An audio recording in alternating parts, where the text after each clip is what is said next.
Well, good evening, ladies and gentlemen. Good evening and welcome, and thank you so much for joining me this evening on the In Review, 18th of the 1st, 2024. And it's a very cold evening in the UK, but that is nothing in comparison to what I understand Vancouver to be. Vancouver, which is minus 15 degrees and even more. But what can I say? I want to thank you so much for those joining me on Instagram, those on Facebook, and those on YouTube. Thank you so much. And we're going to have a very interesting discussion tonight. Discussion we're going to be talking about is the Rwanda crisis or Rwanda way forward for the UK. Is that the way forward that the UK finally is making a breakthrough or not? Or is it just a pipe dream? And of course, one of the most important topic we're going to talk about as well is avoiding prostate cancer. And I've got Mr. Thinky Planet Do It Now, Anthony Francis, who is going to be sharing some sort of outline and some update and some of the best ways to protect ourselves from prostate cancer. And we're going to touch on that young boy there who unfortunately died while his father suffered an heart attack, and he died of starvation. So let's go for that, ladies and gentlemen. I'm going to welcome Anthony. Sorry, Herbert. Let's go for Herbert. How are you doing? Good. My brother, how are you? I'm good. I'm good. I'm good. Fantastic. Thank you so much. Let me just bring in Sir Anthony Francis, Mr. Thinky Planet. Do it now. How are you, Anthony? Yeah, good to be with you again, Sylbourne, this evening, and the rest of your guests. Yes. Happy New Year to you. Happy New How are Year you, to you. Anthony? Nice to Yeah, meet you. Anthony, Herbert, Anthony, and those on Instagram. What setup I have? Come on to YouTube, Sylbourne TV, and you can see the full show. Well, listen, I want to go straight into it, and my real focus tonight is going to be about prostate cancer, but I want to really touch on the recent vote in the House of Commons, and somewhat Anthony always have the answer for these things, and he will come back to me and say, "I told you so." Maybe 6 years later or 2 months later. But the Rwanda bill went again before the House of Commons, and the Prime Minister won the, what should I say, that vote yesterday. What's your guys' take of it? Is Rwanda, this bill passed to the next stage? Will the House of Lords see it through? Let's go for Anthony first. Well, for me, Sylbourne, personally, I think that this is really just a deterrent, which the government have been invested a lot of time and effort and money to try and find some way to address their small boats policy, which doesn't seem to have gone down very well. Personally, I think they should address the real root cause, which was obviously the applications, rather than perhaps invest so much time into perhaps what some people would call a gimmick by sending people to Rwanda. But at the same time, it's meant to be a meaningful deterrent for people coming over. Whether or not it's the right deterrent, I don't know. But I think there has to be some way that we have a means of controlling the borders in this country, because otherwise our social services, the very fabric, I think, of our society in some parts of the country will simply be overwhelmed by people wanting resources such as housing, etc. So I do believe that the government has a right and a duty to try and find ways to address this. But personally, I think they'd been better trying to address the backlog rather than actually investing so much capital in actually getting people to Rwanda. And let's not forget, the amount of people who are in the backlog aren't going to be sent to Rwanda. We're talking hundreds, maybe 1,000 people might go to Rwanda tops, if we're lucky. But that doesn't take away the sort of 49,000 who are in the system currently in the UK. And I think what they have been saying is that the Rwanda, the persons coming across with the boat, they're just a tip of the iceberg, really. And they said the majority of persons are, what should I say, that came into the country legally, if anything, and seeking extension or so. Herbert, what do you say about that? Do you believe the government is going to pass this bill here? Because what the government is saying, the House of Lords, you have got the wishes of the people. You have got this bill now before you. Please pass it through. I want to send the plane down to Rwanda. I want to get this going. It's not going to happen. What I think what is happening is that the government is forcing it down people's throat, and they're expecting the lords to to accept it. The High Court has already ruled that it is illegal. Rwanda is not a safe environment for refugees to be sent. And if it wasn't safe last year, 2023, 2024 isn't going to make it any safer. So I think the Prime Minister is making concessions to um, so-called rebel party members Yes. to get these bills passed and making promises that he can't fulfill. So I think it's a dangerous precedent being set. But what I understand at the same time, and ladies and gentlemen, and those you can come in and say this, is that after the recent ruling, there were some recommendations on bits and pieces that the the court sort of set out, and that is what they have done with these different amendments, in a way, because at the end of the day, the government has a plan, and the court is just saying, hey, at this moment, this is not the right way. But what they have done, they have fixed it. Have they fixed it, Anthony? Well, I don't think they've really fixed it, to be honest, and I don't think the government think they fixed it. I don't think the public think they fixed it either. And as Herbert has said, I mean, it's a very dangerous policy to go down. What they're trying to do now, which is to really circumvent both our law system here in the UK and the European law around what people have freedom of right to do. So it's a dangerous precedent. I think the only reason why they're doing it, or Sunak is doing it, is because he's invested so much capital in this that if he doesn't push it through, it would effectively put in question his premiership. And I think that's the reason why the rebels didn't actually vote it down yesterday in the House of Commons, because if they had voted it down, his authority would have been completely undermined, which would have meant, in effect, he would have had to have called a general election for May, which is obviously what he didn't want to do. So, that's probably the reason why it went through yesterday, and it will probably go through the House of Lords as well. But it's setting a precedent, which is the wrong thing to do. Because one of the things that the Lords are unlikely to vote it down, as you rightly say, because the proposed change, which would delay its progress. Crossbench peer Lord Carlisle, a leading lawyer and former independent review of terrorism legislator, described the bill as a step towards totalitarianism. And Mr. Sunak urged peers to pass the bill unamended to get flights up and running, describe this as an urgent national priority. But I think the clear mischief, in a sense, that one would say is that the immigration bit, the Labour Party, they're saying, is not actually giving any solution, and nobody's coming up with any solution. And as you rightly say, one needs to go to the root of it. Before we move on from this, Herbert, what would be the alternative solution than those persons who are coming over with boats, the gangs, as they say? What is the alternative to using Rwanda as a deterrent? And not saying Rwanda is a failed state or whatever, because Rwanda seems to be doing well. Rwanda is saying that I'll give the money back if nobody comes. Find the leaders of these organized crime gang groups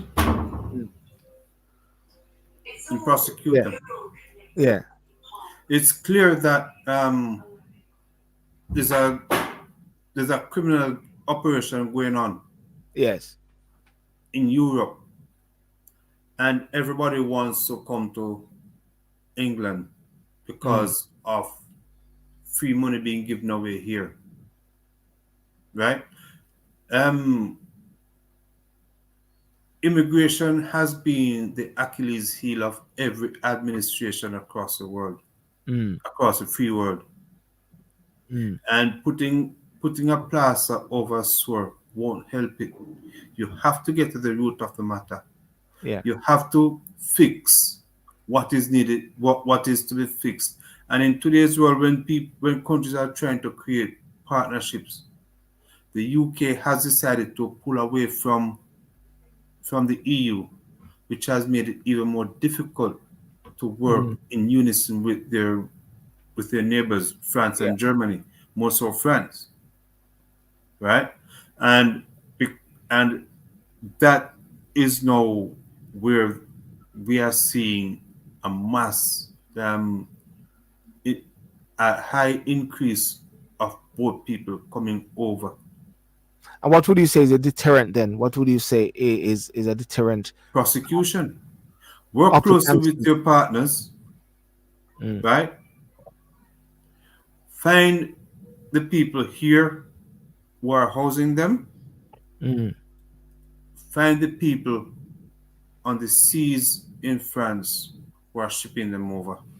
The mm, people on the boat know who they're coming to. mm. They need to find those people here and prosecute them. We go Okay. back a couple years ago when those bodies were found in the container in Essex, Yeah. right? That's a perfect example of what the police need to do in Mm. order to stop the um, the illegal migration. Anthony, what's your solution before we move on? What's the solution to sort this thing out? Well, What would you do? I wish I did have a solution. So once I'd be a rich man, I could sell it to all the countries who have got similar problems. Because Yeah. don't forget that the UK is not the only country dealing with migration issues. You know, we're seeing it in America, we're seeing it in Italy, we're seeing it, and also the UK isn't the only country who are looking to put people in other countries as a way of actually trying to find places to put them rather than their home country. So, for example, I think Italy are And looking at Australia. Albania as a country where they're trying to send people to, which is quite ironic because we've got Albanians coming here to the UK. So, to be honest, I really don't know what the solution is. I think the solution ultimately is that when someone comes over here on a small boat, they've got to be processed, I think, within a week, and their application dealt with. And depending on what their circumstances is, either they're sent back to their place of origin, which in most cases from the small boats is back to France, which, Mm. by the way, is a perfectly reasonable country to stay in, rather than once they get into the system over here, they get lost and then they simply can't be found. And I think that's the problem. When these people arrive on these small boats, they know that the minute they land in the UK, because of the process that they go through, they will be lost in the system for months, in some Mm. cases years. And also, as Herbert mentioned, because of the generous subsidies or benefits that they get when they come over here, Yeah. in terms of accommodation, they're given, they're put in apartments. So, you've got the boat thing going on, Rwanda. They're thinking this is great. So Yes. I think they've got to really try and do something with the actual applications to get those things done quite quickly, so they don't get down into this bottleneck, and they can simply process them quickly and then get them to either a status where they are legitimate or they're not, and then they got to kick them out. Yeah. All right. Well, we'll see what happens with the House of Lords, and let's see if they're going to listen to the House of Commons, and if they're going to have an independent mind. Moving on from that, and there was a sad case which happened recently, and a lot of people are talking about it. It's a Bronson Battery review. There's a review after a boy two found dead. 2-year-old and his dad have been found dead at a property in Skegness, prompting a rapid review. I don't know if, ladies and gentlemen, you've heard about this. The boy was Bronson Battersby was found alone in the house with his 60-year-old dad, Kenneth Battersby, on 9th of January. It is thought the toddler, who was being described as the light of his dad's eye, starved to death after Mr. Battersby had a heart attack. And social workers came by twice to knock on the door to try to locate him, or try to check up on them. Nothing. They called the police. What is being investigated now is what happened after the police were called a couple of times. And I believe the third time that she went there, or I don't know if it's a her or she, the social worker went there, they actually saw him after he actually got the key from the landlady, and they recognized that the boy and and his father is dead. What do you think about this in a time like this, whereby it is cold and there are vulnerable people around? What's your thought about this? And it has captured the attention of the UK very much. Herbert, what's your talk on the? You're a former policeman as well. You know. System failure. Mm, System failure in the sense that if you're expecting to see someone on a daily basis, or if you do not see someone, the most common thing to do is ask a neighbor, when was the last time you saw that person? mm, Right? If you haven't seen or gotten the information that you need, the next thing to do is call the police, express to them the seriousness of why you're calling them, mm, and the police should gain access to the property, mm. right? Whether by fuel or force. And I think in this case, there's a serious breach of system failure. Anthony, what's your take on this? Well, I don't know the full facts, but from what I understand, if, as talking what Herbert has said, if this particular father and son were meant to be called upon every day, then that's when then Herbert is right. There's been a system failure, because once they didn't see them for a few days, they should have actually made investigations to find out, well, why can we not get access, or why is the father not available? Yeah. My understanding was that the father and son were seen on Boxing Day by a neighbor, and I think the neighbor was checking up on them, and I think the father did actually say, "Thank you for checking up on us." And then it was a few days afterwards when the social worker followed up, didn't get any response, and then waited about 2 or 3 days before they followed up a second time. So clearly, I don't know the facts in terms of, I didn't realize that this particular gentleman had a heart condition, and whether or not he should have been monitored more closely, or whether or not there was a sort of safeguarding around the son. But I think there's two things here. One is obviously the tragic case of the gentleman having a heart attack. I don't know if anyone expected him to have a heart attack. Yes.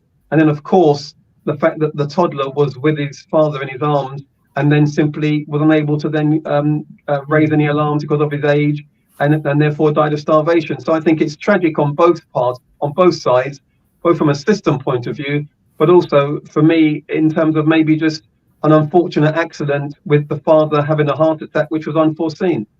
Yeah. I sometimes think as well that we're very quick to blame different services, when in fact, in this particular case, it may have been just bad luck on the part of the social worker. It was just after Christmas. There could have been one or two reasons why they waited a few days before they tried to gain entries. That's the reason why I'm saying I don't know if the situation there was they should have been viewed daily or every other day. But I think sadly we do become a bit of a society where when anything goes wrong, we look for people to blame rather than maybe look at lessons learned and how perhaps we could have maybe avoided this particular situation, and maybe try and sort of see, where things could have been done better to try and make this outcome not what it was. But it's a difficult one, and my sympathies go out to the friends and family of the deceased. Yeah, you're right. You're right. Sorry, Robert, you go ahead, please. Sorry. Then again, is it certain that he suffered a heart attack, or did he die from hypothermia? Well, no, the father died from a heart attack. Yeah. And the child? The child apparently died from starvation. It is what they say. Has it been proven? Has a postmortem revealed? Because it's in the height of the winter. Yes. Yes. So it can be either starvation, heart attack / hypothermia. Yeah. Let's look at this here.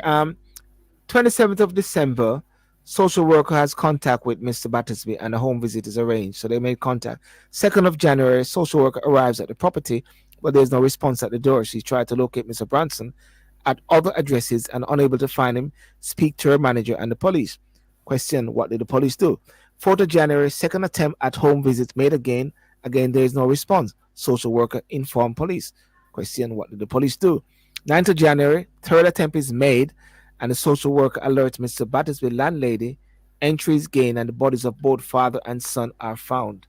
Now, you see, 2nd of January is anything could have happened from 27th to the 2nd of January, right there. I'm just looking Yes. at, you know, and then it is on the 9th. We don't know when they pass away there. So you're right. You're right about the point you're asking. How do they know all of these heart attack and these starvation, whatever? Yeah,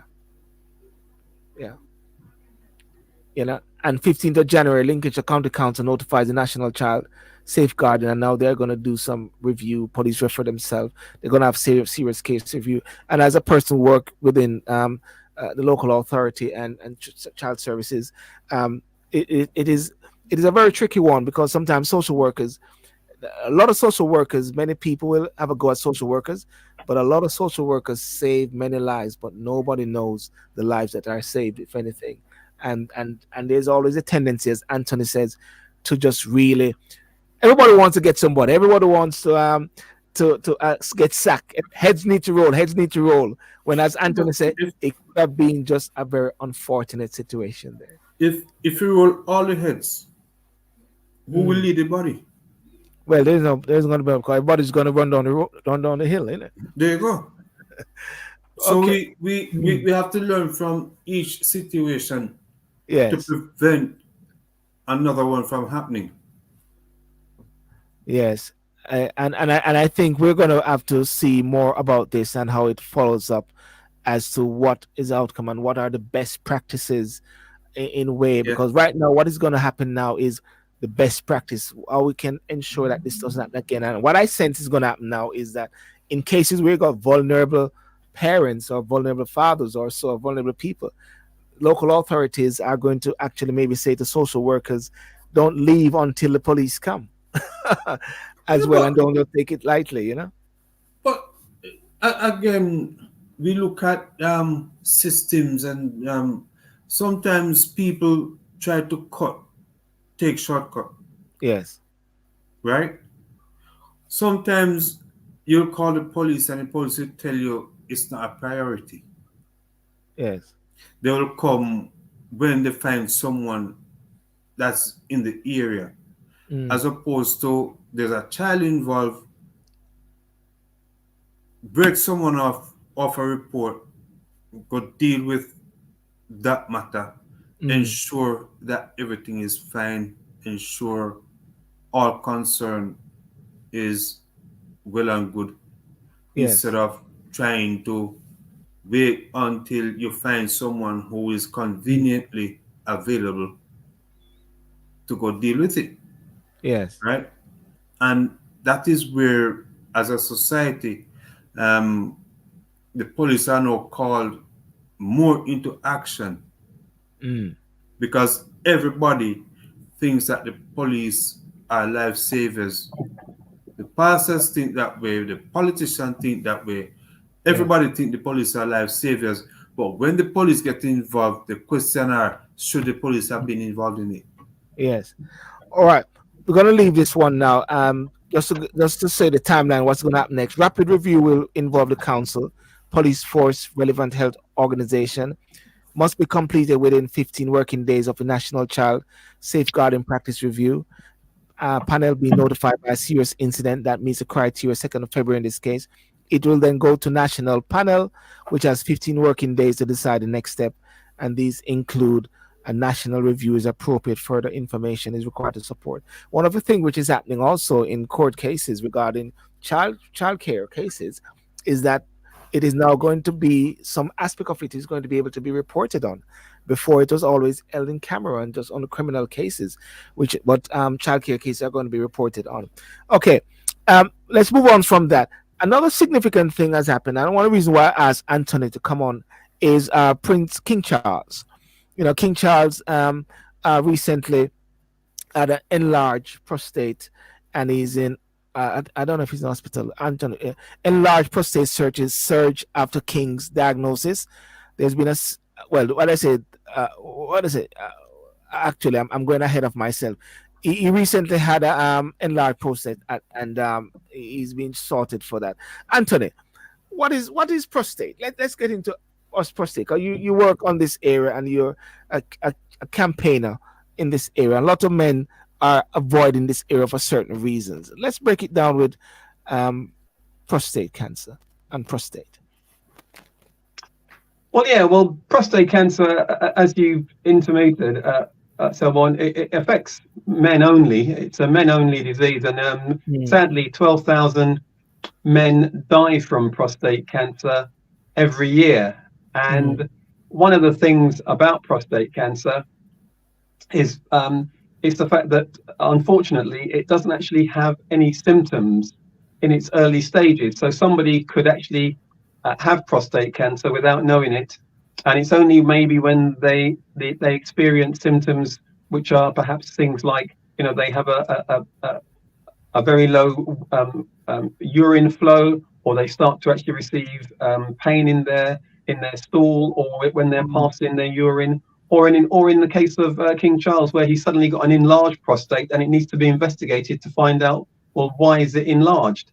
Yes. So these are the sorts of things that, unfortunately, men are prone to, and it affects 1 in 8 normal men. I would say normal in the sense of just normal men, but unfortunately, it affects 1 in 4 black men. They don't know why black men are at a higher rate of propensity to get prostate cancer than white men, but the figures show, the research has shown that 1 in 4 black men will get prostate cancer. And if you have a family sibling, such as a parent who's had it, that figure increases to 1 in 3. So it's really very important that men are aware of prostate cancer. Prostate, by the way, it's a sort of a walnut shape anatomy within a man's area, with just underneath his bladder. And the purpose of the prostate is really simply to provide fluid for semen. So that's the actual purpose of the prostate. But the problem with the prostate is, as I said, it doesn't actually show any symptoms when there are problems, which is one of the reasons why it's very important for men over 45, be black or white, to go to their GP and to request having what's called a PSA, a prostate antigen test, whereby it's just a regular blood test. There's nothing abnormal that needs to be done. The GP will simply send off their results, and all it will do, it will determine whether or not they've got a high PSA level, which would indicate that there may be a cause for further investigation. It doesn't mean if your PSA is high that you have prostate cancer, because one of the concerns that doctors have is sometimes a PSA result can actually be a false negative. So you may have a high PSA, but you may not have any real issues in terms of cancer. But it's important to actually, for men over 45, especially black men, to actually go to their GP and request a PSA blood test, so that they can at least be investigated to make sure that they're not at risk from prostate cancer. It's interesting what you said. So therefore, once you're over 45, going 50, you should do it, or the doctors will give you a guidance based on your blood test. Or what do you say about that? Well, there's 2 things there. First and foremost, you should actually, as a man, request to have a PSA blood test once you reach, I would say, 45. That would be the sort of cutoff point I would personally recommend. And obviously, certainly once you get to around 50, I would recommend that you have a PSA test annually and request your GP as part of your annual checkup to actually give you a PSA, to request a PSA blood test, so that you can find out if your PSA levels are high and if you should be referred for any further investigation. Because as I say, the unfortunate thing with prostate cancer, if you catch it early, then it's a high probability. It's a disease that can be treatable with no adverse effects to the man at all. They can carry on their daily lives without any issues. If the condition spreads outside of the prostate, then it makes it far more difficult for the disease to be managed, because obviously it's now gone outside of the prostate. And so therefore there are other treatments that may then be required, such as chemotherapy or radiation therapy, in order to try and address it. So that's why it's really incumbent on the man to go to his GP and to request to have a PSA blood test. I'm not just a man, by the way. I would also request any of your viewers who are female to encourage their partners to actually go and have a PSA blood test, especially if they're black and they're over 45. So what, Herbert, you can come in shortly after I say this. So what you're saying is that everyone need to be a partaker into this whole process, because you just mentioned about ladies. Ladies need to actually encourage their partners, family members or so to do that. Herbert, what's your take on prostate, and you got any experience or so? Well, I suffered from it. I suffered some effects of it for about 20 years before I found out that I had a swollen prostate. And my journey was living in Grand Cayman. I was visiting the hospital every 2 months for high temperature. Yeah. And when I was referred to the urologist, what it was that the swollen prostate gave me a UTI, urinary tract infection, which created the fever. So while I was being treated for the fever, I was not being treated for the swollen prostate. But when it was discovered, I had a treatment for about 6 months. Yes. And after that, everything was good. I've since had my prostate checked every year when I can. And I would encourage not just men over 40, but all males. Because when I investigated from the urologist, he said he has treated young adults, young babies, young male babies with swollen prostates. So I would encourage not just men over 40, but all males of all age group to get checked. I'm going to go. Sorry, can I just interject there? You can't. It would not be appropriate to test anybody who is under 40, purely because the tests themselves, with the PSA test, 45 is what I would say the company or the charity that supports prostate cancer is Prostate Cancer UK. They recommend 50 as the cutoff point. Any younger than that, and I think it's highly unlikely that the individual, unless they display symptoms, would actually have a prostate issue. Maybe they may have an enlarged prostate because of maybe other conditions, but it'd be highly unlikely that they would have a prostate condition any younger than that. But that's not to say they wouldn't, but it's highly unlikely. This is a disease that affects men primarily who are in their sort of late 40s and beyond. I'm acutely aware of it because I am one of the survivors from prostate cancer, and my particular prostate cancer diagnosis, I had no symptoms whatsoever. Yes. So there were no symptoms. There were no of the points that I've got in the diagram there that shows about urine issues, blood in the stool, enlarged prostate. I had none of those symptoms. I was just lucky that I felt some discomfort, had some checks, and then it found out that actually I had prostate cancer. So that goes to show that despite me being fit, healthy, and having no signs, that it's really important for men, all men, regularly after an age of about 45 to ask their GP for a PSA blood test. But as I mentioned, the PSA blood test itself does not confirm if you have prostate cancer. It simply is an indication that you may need to have further investigation to find out why your PSA level has been raised. Yeah. Well, I'm gonna come back to Anthony regarding some of the symptoms there, but I just picking up a couple comments from persons there. Veronica Tate, she's saying back home in the days, I want to say back home because I know she's talking Jamaica. We used to call it storage of water, and back in the days, many used to call it stoppage of water. Stoppage of water. Yeah, and there should be a yearly exam, aka physical. Sadly, men are not proactive about their health as us women. What do you think about that, Anthony? Men not being very proactive about their health, especially in these areas.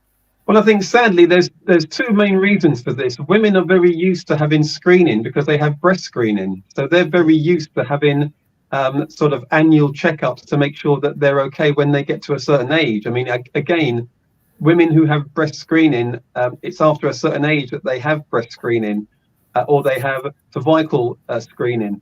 Men, there are no screening programs for them at all, and very rarely do you also see any adverts which are actually directed at men for health concerns. So you may hear women come and get, women will be affected by cancer, or you'll hear breast screening again, but you don't see any adverts for men for prostate cancer or any real condition. So I think the issue is really that men are very macho in that they tend to sort of push the can down the road and say, well, I'll go and get checked later. And that later never comes. And also, to be honest, some men take it as a badge of honor that they haven't been to see their GP for 5, 6, or how many years. They see that as being, well, I don't need to see a GP. I haven't seen one for 5, 6 years. When in fact, they should see their GP every year, just as they would do if they had a car and got an MOT, just for a general health and MOT check, to check their blood pressure, to check their cholesterol levels, to check their prostate. Because men get sick like anybody else, and it's better to be preventative than to have to deal with the cure. That's very interesting, and what Michelle says right there. My son is 26. Sorry, he's going to be 27 in 3 months, and I encourage him to get a wellness check every year. I want to go on to something here, Anthony, and I bring it up here. Some of the symptoms of a prostate problem. So for persons who are listening here, can you see them, Anthony? There. Yeah, if you can just read them down, someone, and I'll touch on them. Needing to wee more often than usual, dear. I find myself pee a lot these last days. Well, no.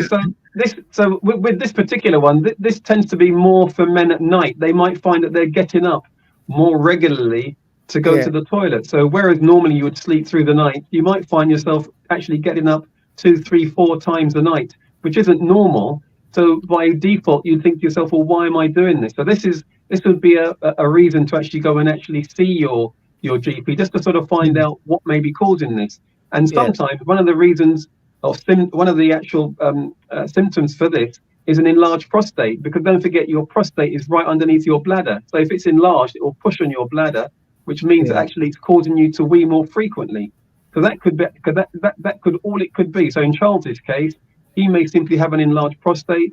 They'll give him some medication for it to reduce it, and he'll then be back to normal. So he may have been experiencing getting up regularly at night, for example, to go to the toilet. Or one of the other symptoms is that he may have been going to the toilet and actually finding that he wasn't able to pass his urine as freely as he does normally. And again, that's another indication that there's obviously something that needs to be looked into. It doesn't mean that there's prostate cancer. It simply means that it needs further investigation. So these are some of the things. And also you can see at the end there, you've got, for example, where you dribble at the end. So these are all sort of the sort of things that men are aware of: weak urine flow, needing to go to the toilet where you have to rush, you can't hold it. These are the sorts of common symptoms of a prostate problem that you need to do further investigation on, and not just simply push the problem under the rug and sort of say to yourself, well, I'll deal with it later on. The reason why you're having this particular you're seeing these problems is because there is an issue, and that issue needs to be looked into, just to make sure that there's nothing untoward and that you don't have anything that needs to be treated more seriously. So if I repeat these, ladies and gentlemen: difficulty starting a pee, straining or taking a long time to finish weeing, a weak flow, feeling that you have emptied your bladder properly, needing to rush to wee, sometimes leaking before you reach a toilet, dribbling urine after you finish weeing. Herbert?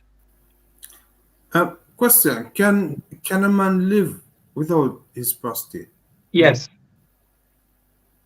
Yes.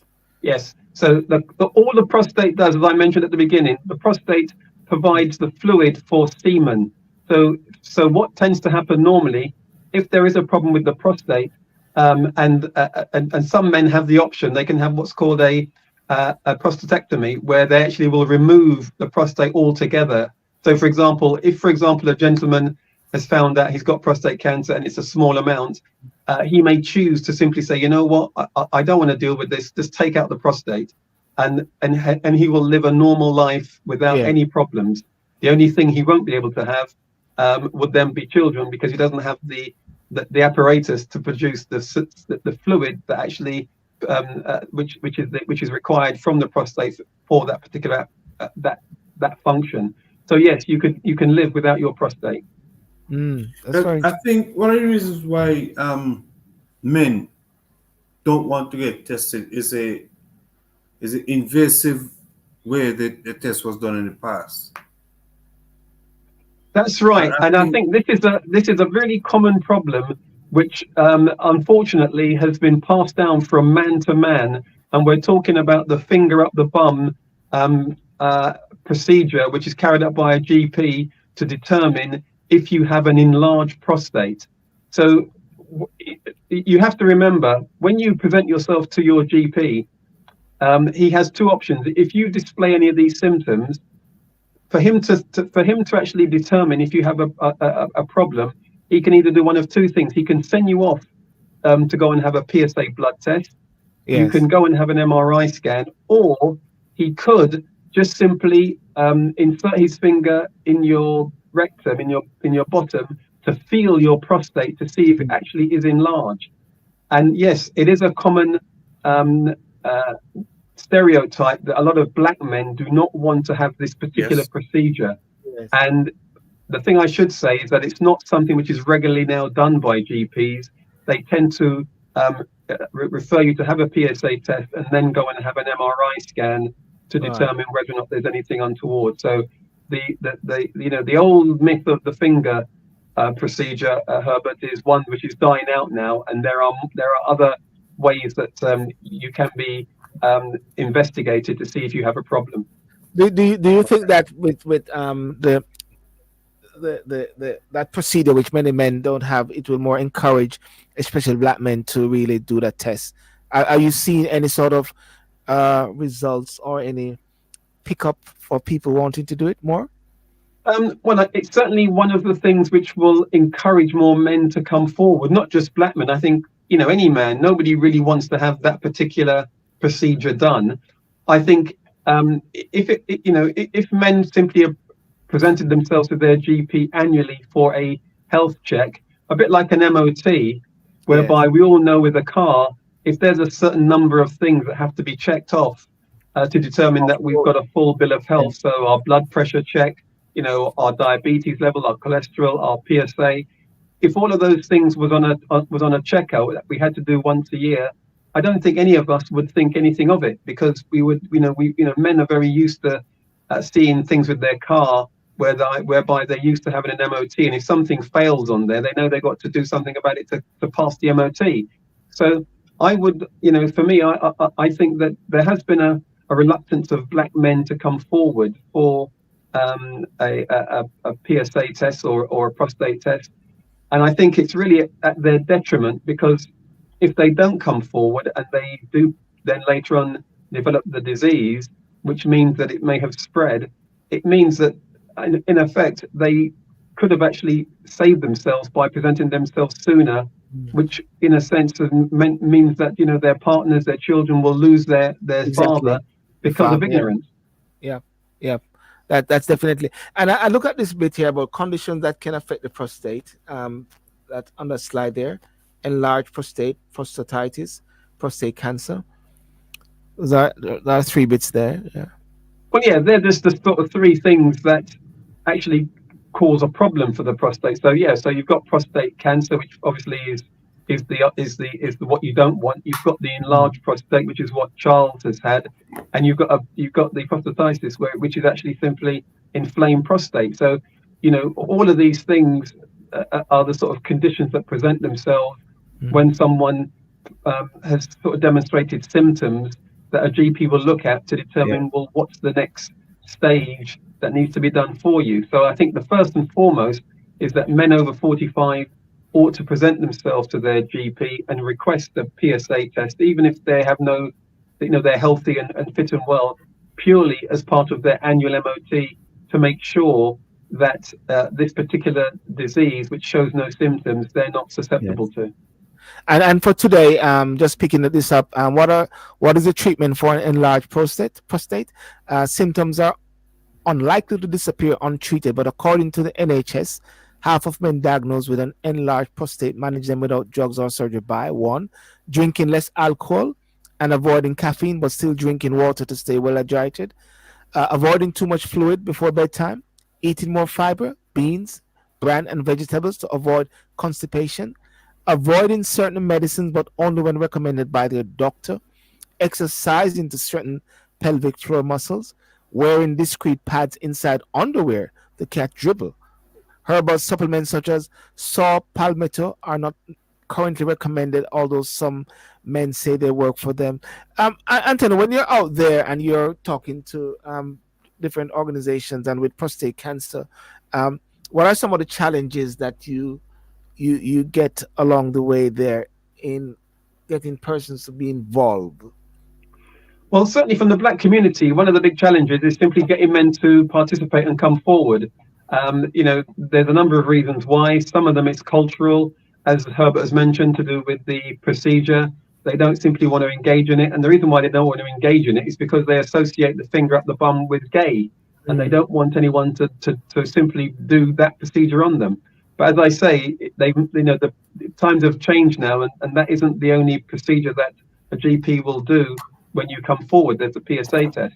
The other issue, of course, is simply awareness. There isn't the awareness out there from men to actually come forward and present themselves. When men do go to the GP, very rarely do you see any posters in your surgery, which actually reminds men to say, if you're over 45, please request a PSA test from your GP. So there's no awareness. You don't see any adverts on the TV. And of course, you've got the other one, which is where men simply have this macho image of thinking, well, what I'll do is I hear what you say, but I'll do it next time. I'll follow up next month.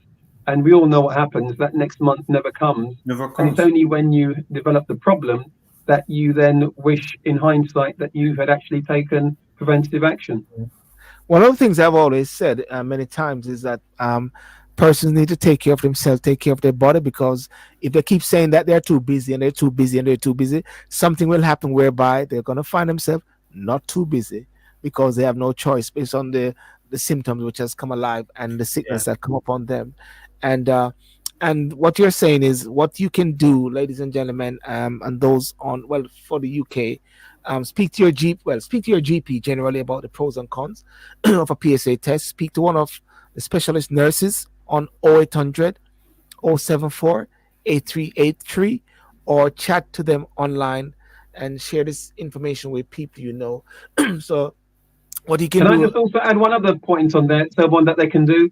You can also go to Prostate Cancer UK's website, and you can take a 30-second prostate cancer checker. So literally, it simply asks you some questions. You put in the answers, and it will simply provide a check to advise you whether or not you are at risk. So it's a risk checker, and it takes about 30 seconds. It's on Prostate Cancer UK's website, and I would encourage anybody who's watching this who's a man over 45 to go on that website and at least do the check to see what their risks are. Fantastic.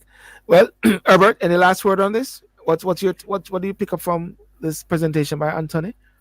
No, just to encourage men to go get checked. I mean, it's vital to get checked rather than if you feel sick, go get checked to hear that you have it and it's too late. So get checked early to prevent it. Yes. And for everyone else, those on TikTok, those on Facebook, those on Instagram, as we have said, check yourself out for your prostate Let's focus on that one. There's much more, but today we are focusing on prostate. Anthony, your last word before we go. My last words before I go is thanks for the opportunity of being on here tonight again, Sylbourne, and meeting you, Herbert. And I would just encourage anybody who is watching this who has a concern or wants to know more to go onto the Prostate Cancer UK's website and do their risk checker, just to be aware of the risks for themselves. And remember that 1 in 8 men will get prostate cancer, and 1 in 4 black men will get prostate cancer. Wow. So that's a wake-up call, ladies and gentlemen. Let us get that sorted out. And thank you so much, ladies and gentlemen, for those who have been contributing as well as to the whole thing. Anthony, listen, thank you so much, and we'll speak. All right. Herbert, all the best. Okay. And I will speak more on this topic. Okay. So I'll just let you guys go and have a good one. Yeah. Nice to meet you, Anthony. Yeah. And you. Bye bye. Thank you. Bye bye. Bye.